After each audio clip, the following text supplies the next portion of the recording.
We saw just 2 months ago Hifazat al-Islam take to the streets of Bangladesh in massive numbers, and as a result in what's being called the Dhaka siege, immense reports implying various numbers of people who were killed, attacked by armed forces.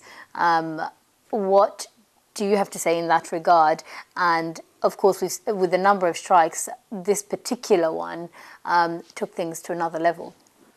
Well, you yourself, is a number of figures, very wild, bizarre figures have been given out, you see.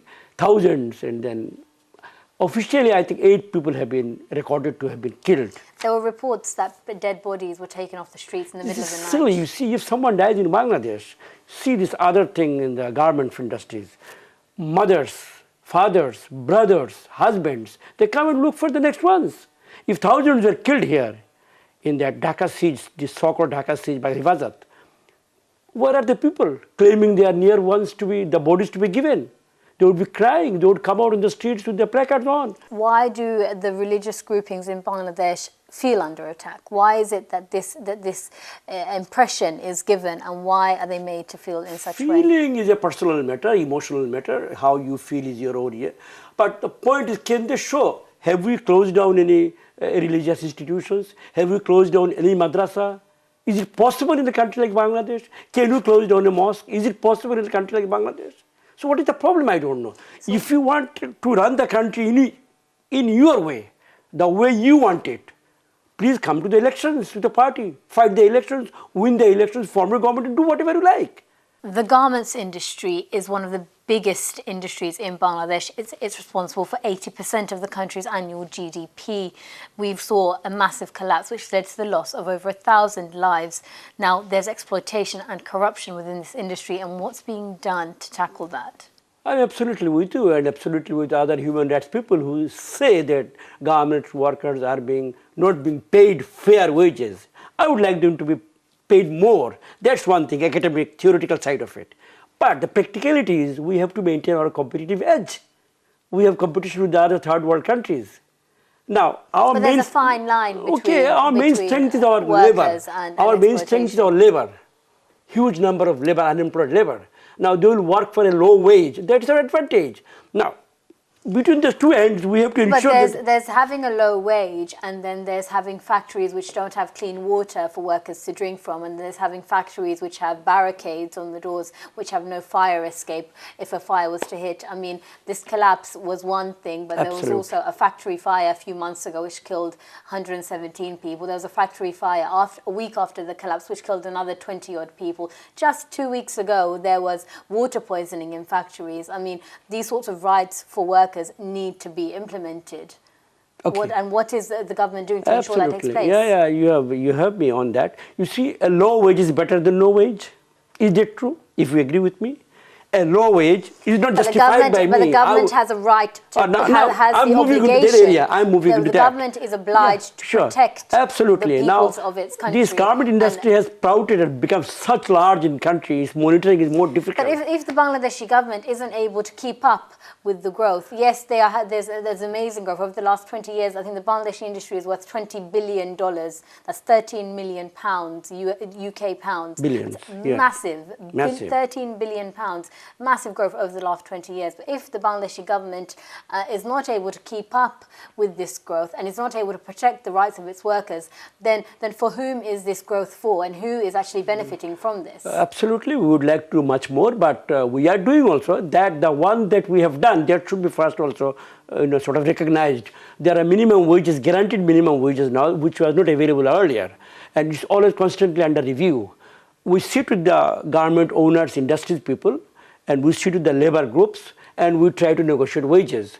And government would like to pay more wages, but then again, we have to do this tightrope walking so that the industries also, survives. So between the two, then in the factory itself, those living conditions like fire escapes, visits by medical people, these are much better than what it was 5-10 years before.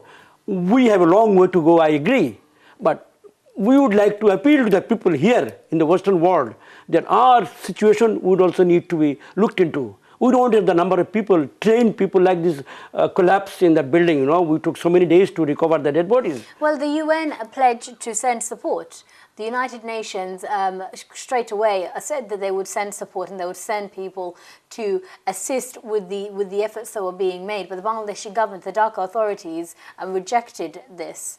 Well, why was that the case? We are confident we can handle it. In fact, it's said in the Western world, and I've written it. We are very good at crisis management. You just said that the recovery took a long time. Took longer than it could be. But then we are very highly experienced also. Why didn't we accept the support from? No, you see, even if we had accepted for the equipments to be, mobilized and taken to Dhaka, would have taken 3 weeks, and we couldn't wait for the equipments to come and the people to come. These people from the Western world, they are different kind of experts. They can't work in our situations. Our people can work with shovels and axes and get things done quickly. The time was essential. So we said, okay, fine. We can do it ourselves. We have done in the past. We have handled so many cyclones and tornadoes and cedars and this sort of thing. We can do it, and we have done it. We saw the arrest of Sahel Rana and a few other members who were responsible for the building of the Rana Plaza, which collapsed. But there hasn't been any charge. And what's going to actually happen? You see, laws are slower than emotions. Laws are process-ridden. There are steps that you have to fulfill in order to properly execute laws. You just can't walk up and catch him and give you a beating and it is done. That's not done in civil societies.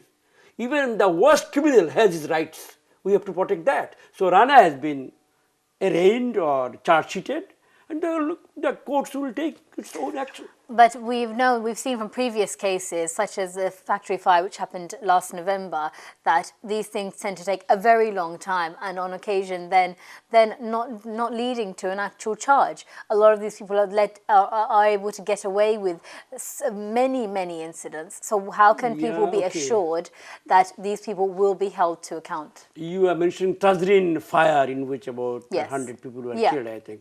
The man had initially escaped and was running away for some time, but of late, I know about 3 weeks back, he has been picked up. He has been picked up. The process have started. The government has to be prodding and coaxing them, and the government has to see that in the long run we don't lose the market. Also, that's very important for us. That's the only industry that we have. We have made such a lot of gain in that, and most important, women have been empowered by the garment sector.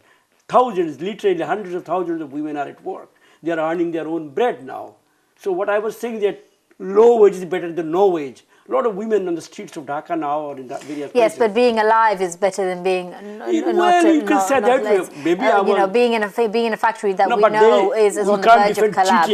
Being in a factory that we know is on the verge of collapse. Absolutely, being in a factory where we are having to drink water that is leading to the collapse of you and ending up in hospital, maybe better than but than we not drink much better water these days than we used to do 20 years before. We are working on this huge 160 million people. Can you imagine 160 million people? There are 4 million. There are about 4 million people who work in the garments industry. Yes, right? Exactly. No, I'm talking about the whole. Yeah. We have to provide water for everyone. We have to. We have to provide literacy for everyone. But it takes a lot of money. We don't have that. So what do? We have to work hard. Like UK did it in the industrial age. Japan did it in the early stages. They have all gone through the same process. There were slums and ghettos in this country, in Manchester, in the last century. We read in their books. So I'm not trying to say that we need to justify exploitation, but we have to understand exploitation and address it in a proper economic justifiable way. We can't. There's no justifying exploitation. No, we can't. Recognize the exploitation and work towards removing it. Recognize the exploitation, measure it, and frame policies to move the exploitation. That takes a little time. We need patience. If we are shoved and kicked around. Is this something central to the Awami League's proposals if they are to be re-elected in the next elections, to ensure that exploitation is removed? I know you said the word patience. Is this something which is on the forefront of the current regime's mind? True. Well, in the general election, a whole lot of issues come up. Not only labor exploitation, agriculture subsidies, taking power to the villages, electricity, shortage of electricity, bridges, culverts, roads, small medical care, all will build up. and try to corner us. Any government, any political party. But we have a clean scorecard on those issues. We can tell people, look, last 5 years we have done this. As a parliamentarian and serving of the governing party, what do you think are the main challenges in going forward now? And what do you plan on doing, and what do you think needs to be done? Well, main challenges for us at this moment, the rubble that has been raised in the last few years by destructive, violent politics, that has to be cleared, number one.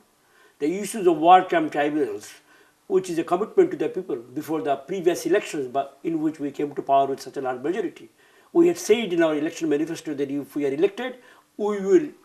But the reason for the uprisings for the war crimes tribunal is because people don't think it's fair. People don't think that the trials are fair. Opinions and vary. I can't challenge that. I think it's very fair. We have the laws, we have the courts. We don't sit in the courts. Our people are generally very sedate and very calm and peaceful. They're very religious. They're very great imandars, as we say, believers in God. They want to follow their ways of life. They will do it.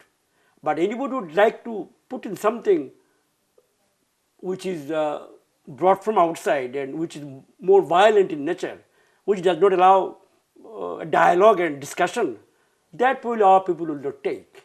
Bengali Muslims have been very, very calm and peaceful people all their lives. Thank you very much for speaking to us. Thank you for the opportunity.